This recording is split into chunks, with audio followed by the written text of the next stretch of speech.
Neck, quickly, black shirt. You.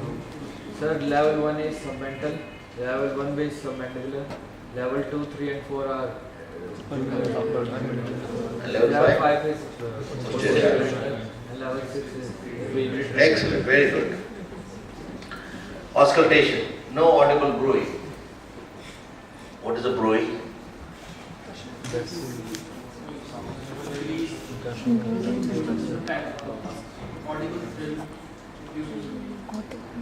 What's a bruit? It's the gushing sound of blood from. Is there any bruit which is inaudible? It has to be heard, no? You would say there is no audible sound. Getting my point? Doesn't make sense. No bruit, especially when it is not there. Summary is fine. You have put in many things here, and general survey is essentially normal. Nodular swelling is present, moves up and down, it will go away, and swelling is firm and consistent throughout. Non-tender, carotid pulse is shifted posteriorly. Carotids are shifted posteriorly. You have seen it in both. Right carotid is posteriorly displaced. It's not shifted, displaced.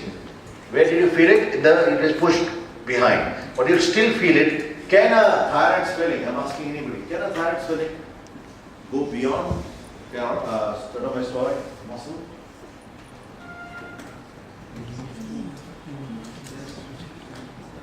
You don't know? You don't know, yes?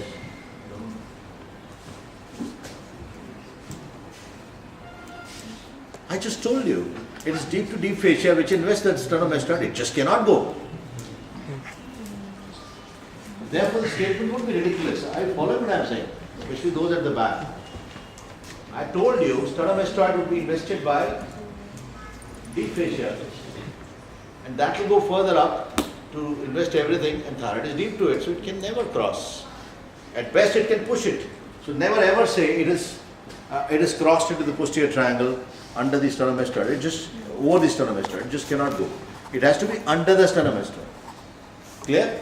Therefore, that part should be no signs, pressure effect of toxic symptoms. That's okay. Now change your diagnosis quickly. 46-year lady with multinodular swelling. I mean, no. 46-year lady with multinodular goiter. Swelling of thyroid is called goiter. Now we are talking signs. Clinically, hypothyroid on therapy.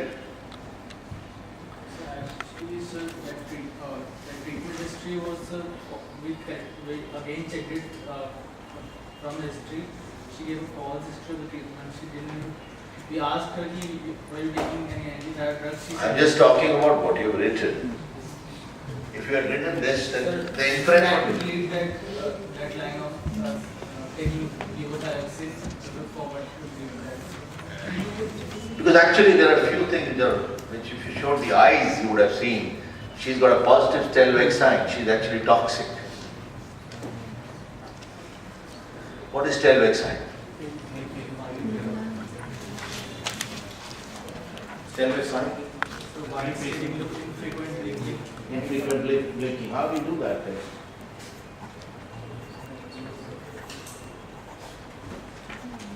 Anybody? Stelvec sign? Anybody here who would like to demonstrate? No? You come in.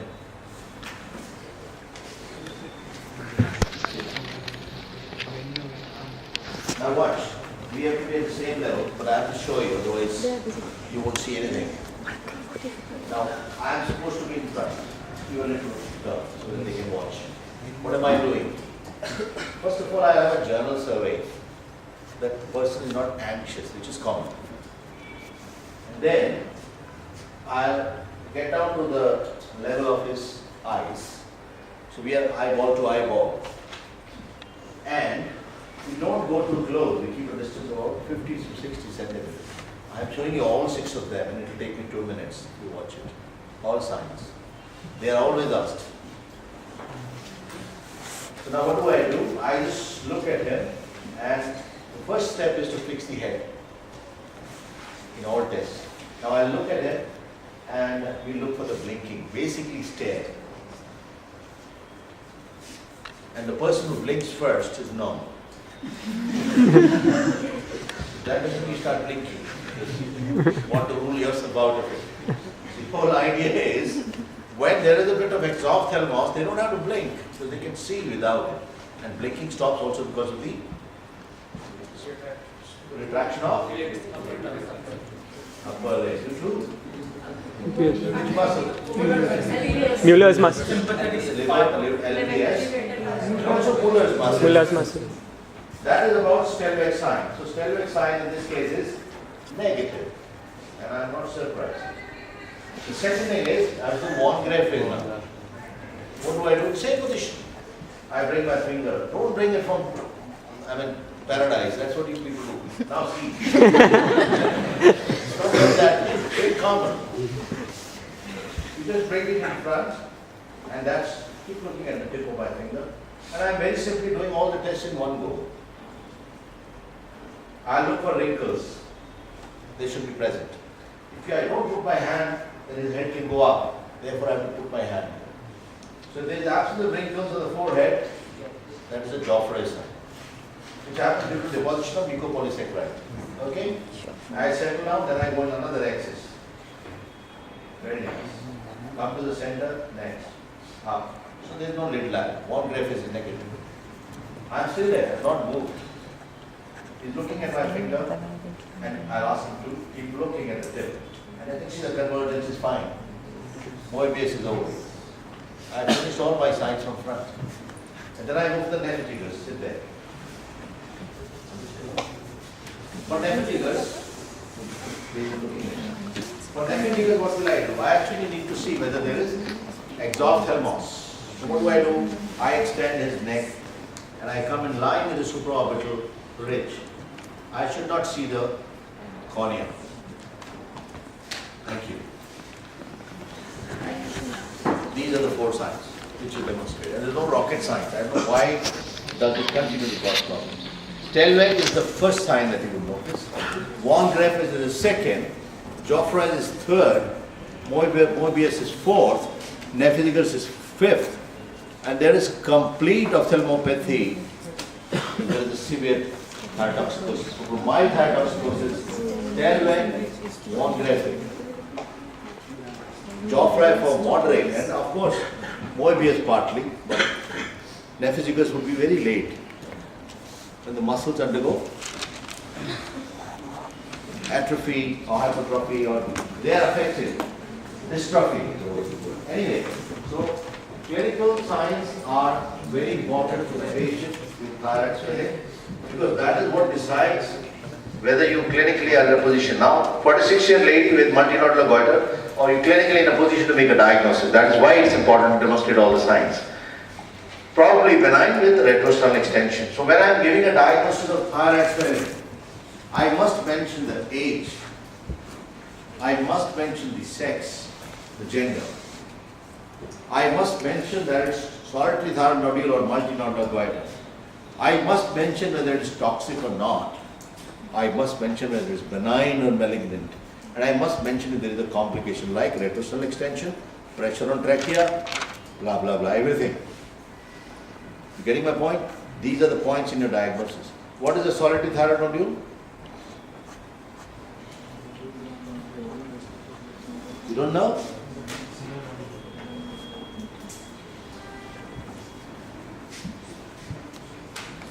Give me the definition. Only single nodule is palpated, rest of the thyroid is not palpated. Excellent, very good. Big round. If you palpate the thyroid gland and a nodule also, it becomes a multinodular goiter.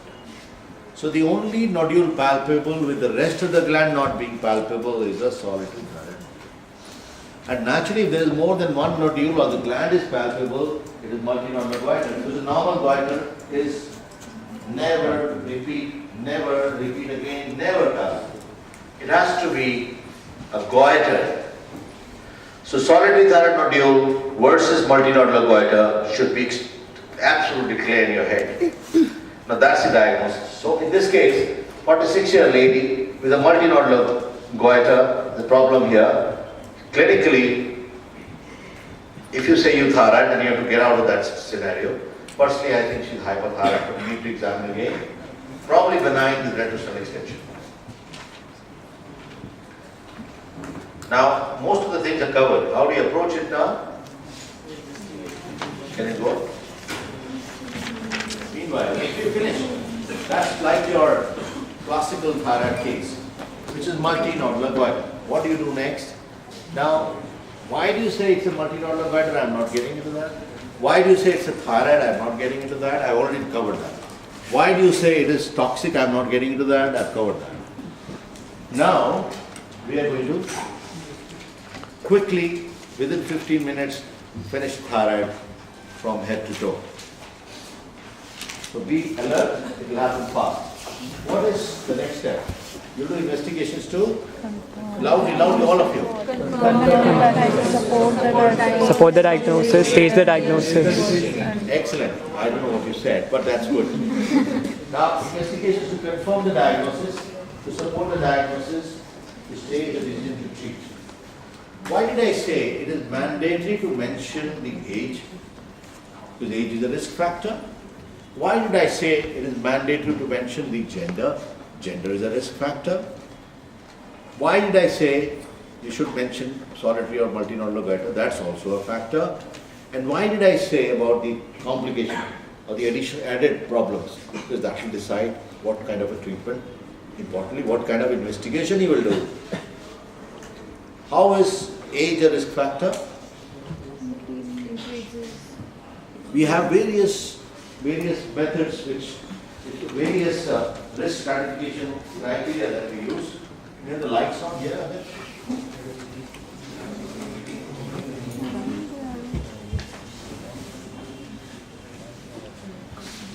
So that you can see. I have no problem, I can see. Wanted. Okay.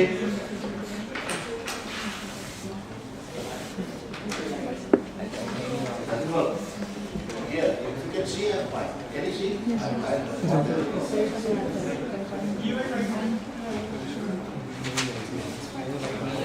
Now listen, I'm not talking to you, so let the person who is doing it do it. Age. We have various risk stratification criteria. Ages, ages. I think you can read it. MS, then there is something called as DAMES, then masses. These four risk stratification criteria you should mention if you want to score well as the risk stratification criteria for thyroid cancers. Now, if there is a risk understanding, then you will know why I'm asking on age being important. Age, more than 45 for men and more than 50 for women. So women do better, generally. And in cases of thyroid malignancy, especially. So what does it mean? A woman can be at a low risk up to 50, while men will be at a low risk only up to 45, which means although women get it more often, it's more common to have thyroid malignancies in women, but when men get it, it's a worse cancer, more aggressive. Clear? The second thing, gender is covered in that. Extent, which is how far it has gone into the surrounding tissues. So if it is extending into the surrounding strap muscles, capsule and beyond, there is a higher possibility of complications and metastasis. And lastly, the size. So one thing which is common in all stratification criteria, all of them, I have talked about ages, but AMIS has age again, S again. So they are common. Then MS, metastasis, extent and size. Actually AMS is Mayo Clinic criteria. Masses is Sloan Catering. And they're quite far from each other. They often keep fighting. Even there people fight. So don't think it's only here. These clinics have a big competition. They keep fighting with each other. Anyway, I hope that is not recorded. Now, age, metastasis, extent, size. I've just added D to it. So I said AMIS. Age is clear? Clear to all? Loud, yes please? Yes, sir. Because I'm concerned, you can't see there. Age is AMIS sorted. I've added D to that, DAMES. That is a Karolinska Institute, which you are all must be familiar.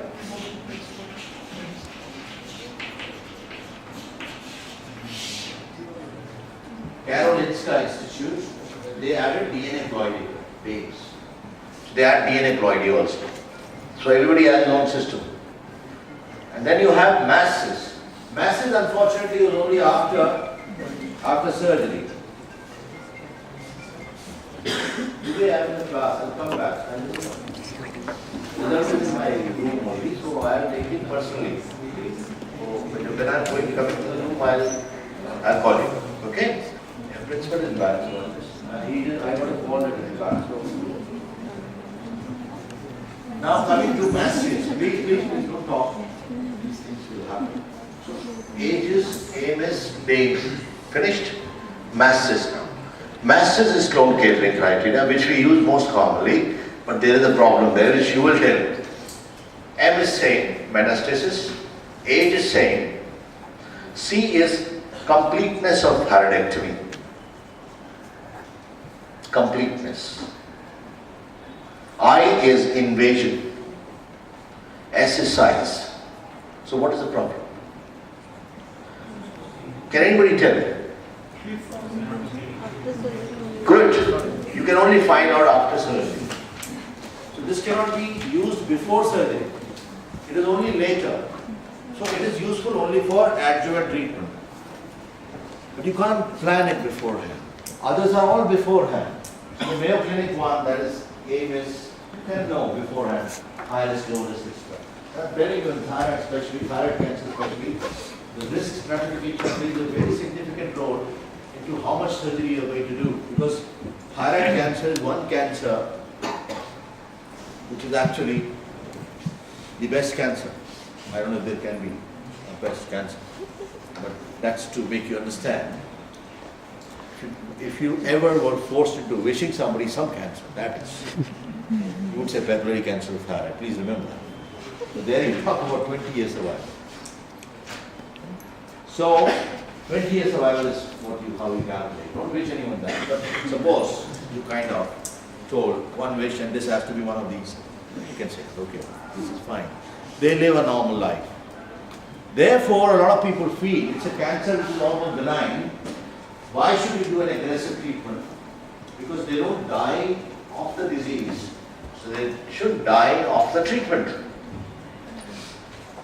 But the flip side is something that we follow. It's one cancer that you can so well treat, might as well be as aggressive as you can be, so that you can give a patient an absolutely normal life. This is a medical student I operated, who's third year now, must be fourth year, second year. He was papillary, young man. So he has to live, let's not talk about it, please no. I'm just giving an example. So I could have left it with age in mind as ME thyroidectomy. But I won't, because it's a male gender and he has a long life ahead and he needs an active life ahead. So I went for a total thyroidectomy. So these decisions are taken based on risk stratification criteria. Is that clear? And we have this patient with us now. How do you investigate? Now investigations to confirm the diagnosis. You said it, you all shouted. All of you. Yes, stand up until you can speak. What do you do? Please don't talk. How would ultrasound confirm the diagnosis?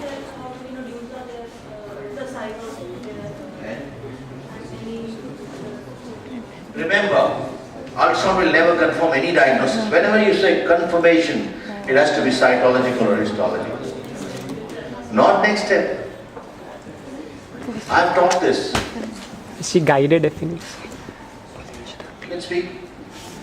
It is Ultrasound guided definition. Yeah, so the answer is, I would do an FNA, preferably ultrasound guided. FNAC, preferably ultrasound guided. Why? Because ideally, you do triple assessment in breast, you all know that. You do triple assessment even in thyroid. Clinical examination, imaging, and FNAC. Imaging here is ultrasound. You're not wrong, but you didn't put it the right way. You don't say, I'll confirm the diagnosis with ultrasound. You would say, I'll do FNAC to confirm the diagnosis, preferably ultrasound guided. So that if you have run into a fossil who doesn't do ultrasound, he will say, why ultrasound? Who does ultrasound? I've never done it, etc. You're getting into trouble. Although you're right. Okay? But the answer is, I'll do ultrasound guided FNAC. You do ultrasound. Now then comes the question of ultrasounds. Why should ultrasound be done? That's what they started answering automatically. Why should ultrasound be done? First of all, it will show you in a solitary nodule whether it's actually solitary. Two, it will show you what is the distribution of the nodules. It will show you whether the lymph nodes are there or not. It will show you the status of the carotids which you've seen is displaced, they pushed or displaced or not. It will show you the presence of surrounding stab muscle infiltration. It will show you everything. What is the major, what's the only problem with ultrasound? I'm asking based on common sense, don't worry, you can say anything. So it is operator dependent, don't say radiologist. They get offended. It is operator dependent. If he misses it, that doesn't mean it was not there. It's like you're looking inside a dark room with a torch. You may miss. You can't say, I didn't find it with my torch in hand, but maybe you wouldn't have seen with the lights on. Because you need to know where it lies, firstly. Same thing applies to ultrasound. So we would do FNAC, preferably ultrasound guided. Ultrasound will give, I'm repeating, ultrasound will give you an advantage of first of all knowing whether it's multinodular or not. This is multinodular, there is no rocket science here.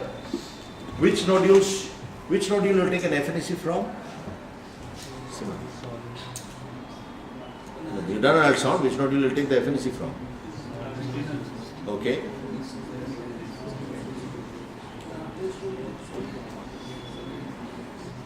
Okay, I'll make it simpler. Solid or cystic? Solid. So you'll take it from those that have matter. Suppose it is mixed, then what do you do? Again from the solid.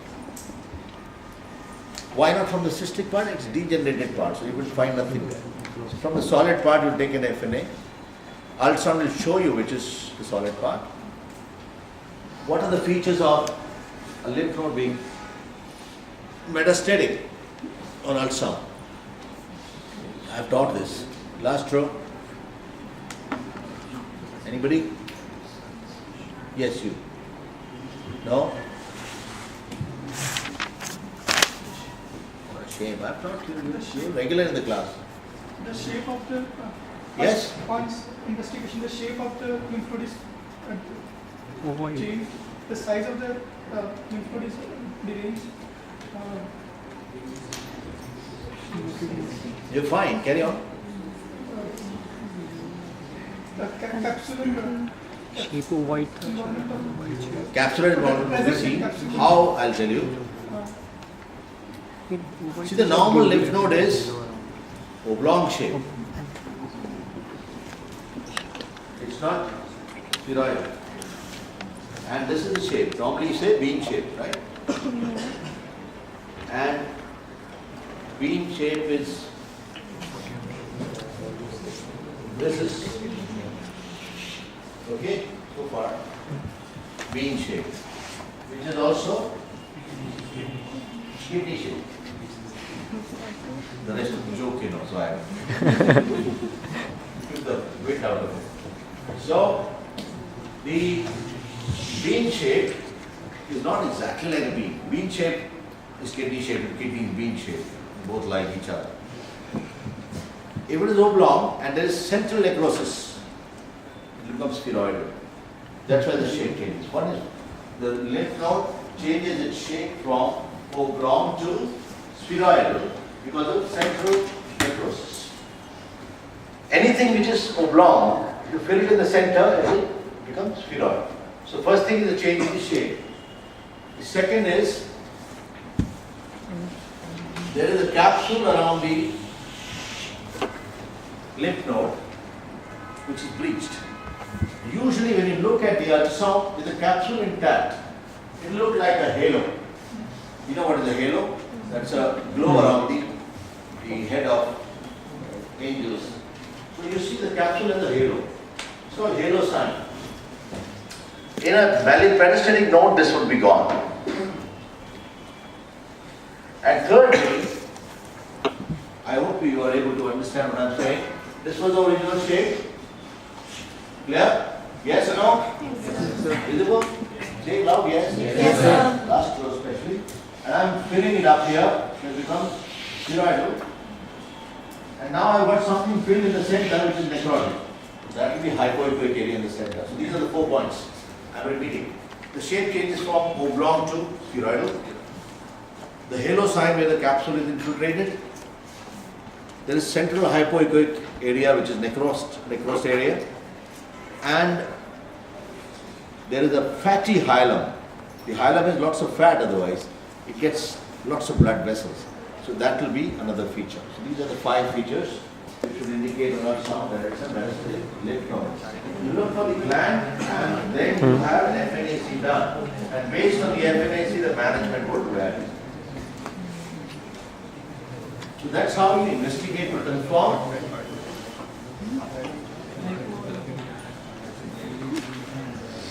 To confirm the diagnosis. Any problem? Now you got a diagnosis and if it is a benign swelling, this is algorithm I just made. You can follow many, there are so many algorithms. But by and large, when you're looking at it, it's a patient who is on allotroxin. But patient is toxic, there is some problem. We've stopped it now. We put the patient on anti-thyroid drugs. Patient received thyroxin. And it was given by somebody who probably have no idea of treating these patients. Because a lot of times when these patients go to medicine, they get thyroxin as a therapy to suppress the TSH, which causes nodules to disappear. But that should not be employed in a multinodular goiter. And this patient was getting that. And you end up getting what is called the effect of thyroxin making it toxic. What is called a Jod-Basedow effect. JOD, Basedow. The Jod-Basedow effect you get, which is why the patient is now toxic. If the patient is toxic, the management is quickly. Remember one thing, most of these patients are treated by surgery. So there is no confusion. And most of the time the surgery is only of 2 types. Hemithyroidectomy, where you take out a lobe and an isthmus, or total thyroidectomy, where you take out both the lobes and the isthmus. Please remember this. Hemithyroidectomy, total thyroidectomy.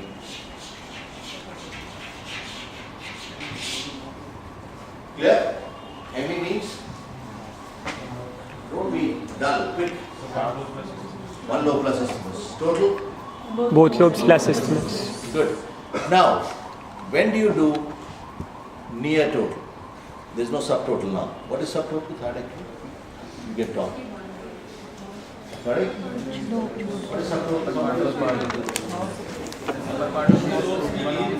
Some part of the thyroid gland and some part of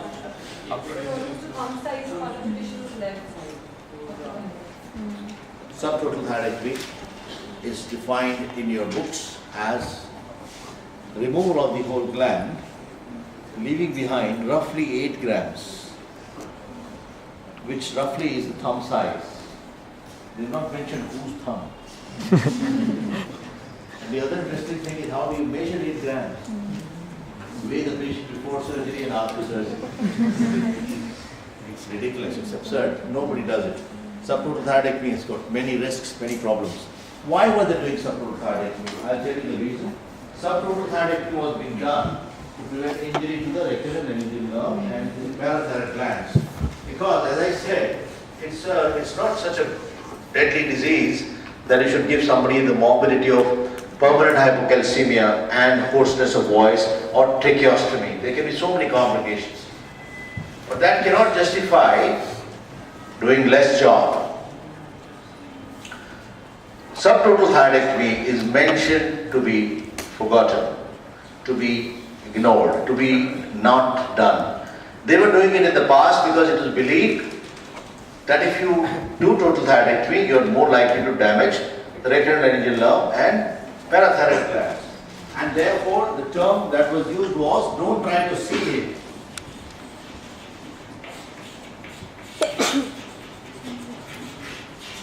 It was believed that seen is damaged. Follow what I'm saying? If you try to see the recurrent angina or parathyroid gland, you would damage it. So don't see. And how did they not see? They left behind a sheet of tissue on both sides. The gland, parathyroids are behind it, the recurrent is behind it. Now, the concept is not seen is damaged. You must dissect and see and show I've added to everybody else, and especially to the anesthetist. They're generally lying dull, quiet, so call them. See the parathyroid, they all come. I show them all the time in OT. This is external angina, this is recurrent angina, oh, it is there. They keep seeing it each time. Parathyroid also. So I ask them, can you see the parathyroid now? They can see, they can recognize. Parathyroid and recurrent angina and external angina. Basically, thyroidectomy is nothing but a surgery of recurrent angina, external angina, 4 nerves, 4 glands. 4 parathyroids and 4 nerves. Either side recurrent and external, rest is removed. Is that clear? Now how do you recognize them? You recognize parathyroids by their location. Superior parathyroid is found, usually fixed, because it develops with, from which arch? 4th arch. And inferior develops from 3rd, which develops along with this thymus. So it goes down places along with the thymus. So it can be low down. Inferior goes places, superior stays fixed. Second is the color of the gland. It is golden yellow. And the fat is yellow. Third is the change in color. As you get close to the gland, parathyroid specialists, I showed to my residents, students also come, that the gland is getting angry now. It tells you, I am parathyroid, you idiot. You probably think I'm fat. No, I am parathyroid. It gets congested. The moment it gets congested, you move away. It's kind of telling you to go. In the older books, I often tell my students this, and people will be hearing it for maybe the 100th time now. The old books describe, based on seen is damaged, their description is parathyroid looks, I think the Celestin 78 edition or something. It is written, parathyroid looks like the tongue of a jaundiced hummingbird. Now for those who do a little bit of wildlife photography, I know it, so I'll share with you. Hummingbird is a thumb-sized bird, rarely seen. And that humming by the flutter of wings, by the way, doesn't fall that way. So you wait for it to get jaundiced. And then you expect it to stick out the tongue.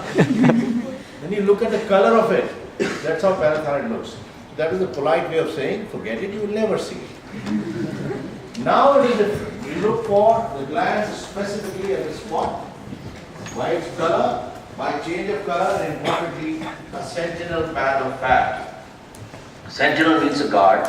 So you find the parathyroid gland and fat with it, which is a sentinel pad of fat. So we recognize parathyroids, all 4 of them. We recognize all 4 nerves, and we remove the rest of the gland. That is total thyroidectomy. Clear? The other one is hemi. Suppose you are doing hemithyroidectomy, you're doing total thyroidectomy, I'm sorry. You started from the right side and you cannot see the recurrent angina nerve and parathyroid here. Then you must preserve it on the other side. Therefore, what do? Is a maneuver. We remove the whole gland here and most of it here, leaving a sheet of tissue over the recurrent angina. So it is kind of the same thing that was done in subtotal. Both sides, we do it on one side. So this becomes a near total thyroidectomy because you want to be sure patient welfare is important. And this is called Hartley, Hartley, Dunhill. Hartley Dunhill procedure. So I have described 3 surgeries. Hemithyroidectomy, which is the minimum biopsy in thyroid gland. If somebody is asking you what is the minimum biopsy in thyroid gland, the answer would be hemithyroidectomy. Total thyroidectomy, where you remove all both sides. Hemithyroidectomy is removal of the lobe with isthmus. Both lobes with isthmus, total thyroidectomy. And near total thyroidectomy is a compulsion when you don't see the recurrent laryngeal nerve, external laryngeal nerve, parathyroids on one side, then you may have to make sure that the other side also you don't Roger. That is called Hartley-Dunhill procedure, not Hartley-Davidson. That's what mind goes to. Hartley-Dunhill, clear? They are 2 people who are doing the same kind of work. Whatever it is, you know what I mean. That is called near total thyroidectomy. Total, I mean, yes. Is that clear? So if I have to operate on this patient and if it is benign, I will do total thyroidectomy regardless. If it is malignant, I will obviously do total thyroidectomy. So the answer is I will do total thyroidectomy. When would I do hemithyroidectomy? When it's a disease confined to one side. If there is disease on both sides, total thyroidectomy. Benign or malignant both. You should ask why before I conclude. The answer to that is, it is easier to manage hypo rather than hyperthyroidism. So there is no recurrence of thyrotoxicosis if you do total thyroidectomy. That's number 1. Number 2, it is possible to miss out malignancy in about 10% patients if you do subtotal thyroidectomy. It could be in the part that you left behind. Number 3, it is possible to do it without recurrent laryngeal nerve injury and parathyroid damage. But if a surgeon is not trained into doing it and doesn't know how to do this complete job, because it's very, very time-consuming, patient work, in that case, living problem is better than a dead solution. Then you should not insist, no total, whatever happens. In that case, you do a near total thyroidectomy, no subtotal. Because if you leave behind the gland, recurrence of toxicity, malignancy is very, very high. Okay, we can't cover all malignancies in one shot, but I've given you a bird eye view as to what we do in this case. This patient is toxic, so how would we make him euthyroid? Quickly rattle it out, 1, 2, 3, 4. Now patient is toxic, you can't operate. So you have to make him euthyroid clinically and biochemically. So you start with anti-thyroid drugs. Anti-thyroid drugs plus beta blockers. Which anti-thyroid drug would be used?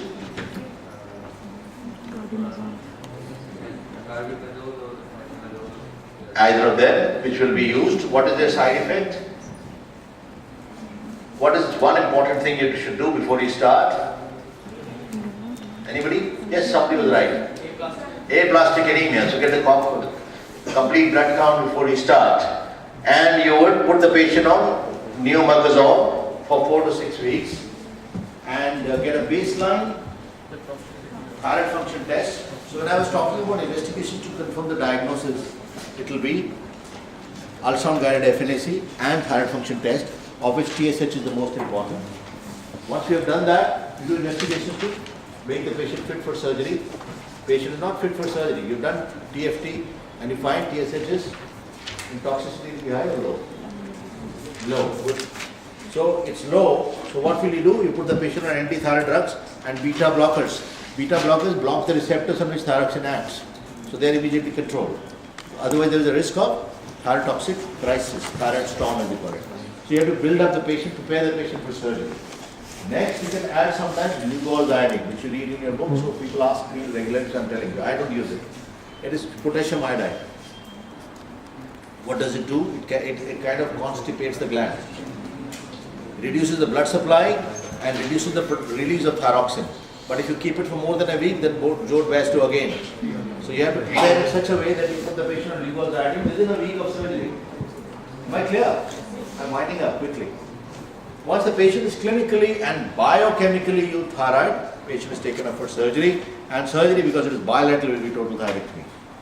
Now benign or malignant, most of the time cancers are not secreting thyroxine. So toxic patients are rarely cancer, but 10% they can have it. And about 10%. So what percentage of patients can have cancer and toxicity at the same time? 10%. So in those 10% we need to be careful. And the preparation for surgery, otherwise you can go to some of the, I have some talks on YouTube, you can just go for the videos, how to do surgery, how to do thyroidectomy, steps of thyroidectomy, you can watch it. In addition to this, you must get X-ray soft tissue neck, which is to look for the position of trachea. And in this case, since the patient has got retrosternal extension of goiter, you will need a CT thorax. Look for the actual retrosternal extension. And in a retrosternal extension also, the surgery is done through the cervical incision only. I'm not getting into the technical sides. And you will approach the pedicles from above and you deliver the thyroid gland also. Is that clear? For an anesthetist, hypothyroidism is a problem because the reversal is delayed. The liver, another, or the BMR is low. For surgeon, thyrotoxicosis is the problem. There's excessive bleeding and thyroid storm post-operatively. So patient has to be clinically and biochemically euthyroid.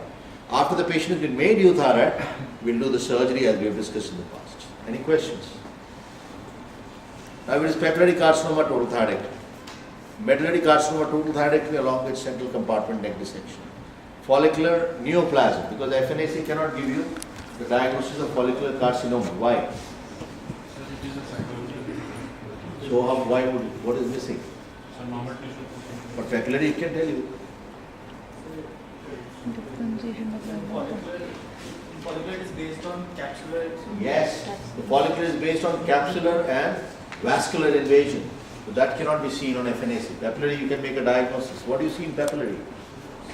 Samoma body and any often Often often any eye. What is that? No, what is that? Cytoplasm. Circle in a circle. It's any is often. So the eyes are shown that way. So basically, FNAC will not differentiate between follicular adenoma and carcinoma. Papillary you can pick up. If it is medullary, then you do the workup for men, which we started with, which would mean you do a workup of pheochromocytoma for parathyroid hyperplasia.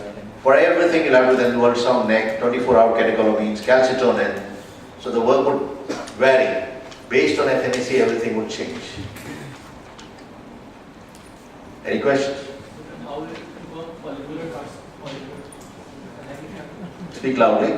How will it confirm follicular carcinoma? Oh, good question. So he is asking, so how would you compare? Because they are called as follicular neoplasm only on FNAC. So what did I say was the minimum biopsy?